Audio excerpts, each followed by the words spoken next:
Նոր Հայաստանը Եվրամիությանը կոչ է անում ճնշում գործադրել Հայաստանի իշխանությունների վրա։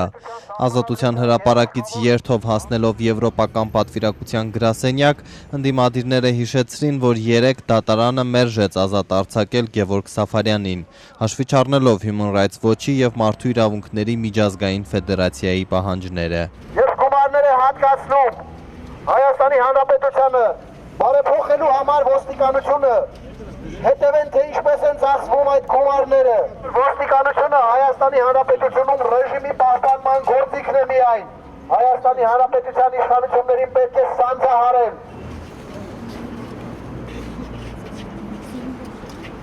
Վարուժան Ավետիսյանը Եվրամիության պատվիրակության վարչական բաժնի ղեկավար Քրիստիան Նիհուզին հորդորում էր պատժամիջոցներ կիրառել Սերժ Սարգսյանի իշխանության նկատմամբ։ Մարդու իրավունքները ոտնահարող եւ ժողովրդի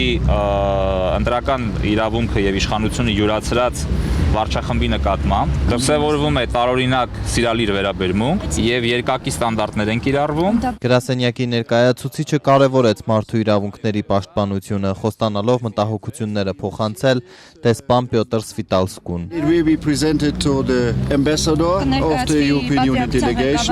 Ժամանակն է արդեն կիրառելու անհատական միջազգային պատժամիջոցներ Մագնիսկու ցուցակի օրինակով։ Փաստաբան Երվանդ Վարոսյանը զարմացած չէ դատական իշխանության այսպիսի համառությունից մերժել ընդդիմադիր ակտիվիստի բոլոր բողոքները։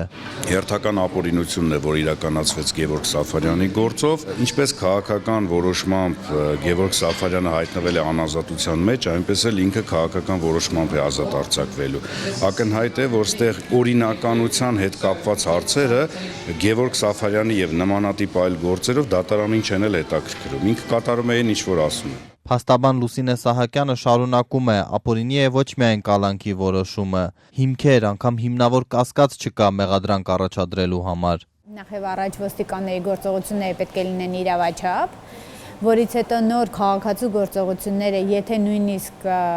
կա բռնություն կամ նոր կարող են դիտարկվել 316-րդ հոդվածով։ Տվյալ պարագայում ոստիկանության գործողությունները միանշանակ եղել են ոչ իրավաչափ։ Մի բան ակնհայտ է, որ Գևորգ Սաֆարյանը իր քաղաքական հայացքների համար է հետապնդվում։ Փաստաբանները հիշեցնում են, որ այս ընթացքում քննչական գործողություն չի կատարվել, մինչդեռ Գևորգին հենց այդ նպատակով են անազատության մեջ պահում։ Ժիրայր Սեֆիլյանը համոզված է, անձամբ Սերժ Սարգսյանի որոշմամբ է Գևորգ Սաֆարյանը ճաղերի հետևում։ Գևորգին պատժելով փորձում են ակտիվ հետասարության հերու բահել քաղաքականությունից, այս օրերին մենք ականատես ենք լինում, բոլոր կողմերից հնչում է մի խորհուրդ, մի քաղաքականացրեք, մի զբաղվեք քաղաքականությամբ։ Նաև վախ ունեն նրանք Գևորգներից, Գևորգի նման ազատ մտածողներից, առհասարակ այս ռեժիմը ազատ մարդուց սարսափում է։ Նոր Հայաստանն ի դեպ կարծես համաձայնության է եկել Հայ ազգային կոնգրեսի հետ մարտի 1-ին միասնական հանրահավաք անցկացնելու շուրջ։ Նախնական կարող եմ ասել, որ կա, որ միասին պետք է արվի նրբությունների շուրջ այս երկու օրը հստականա եւ հրապարակվի այդ ամբողջը։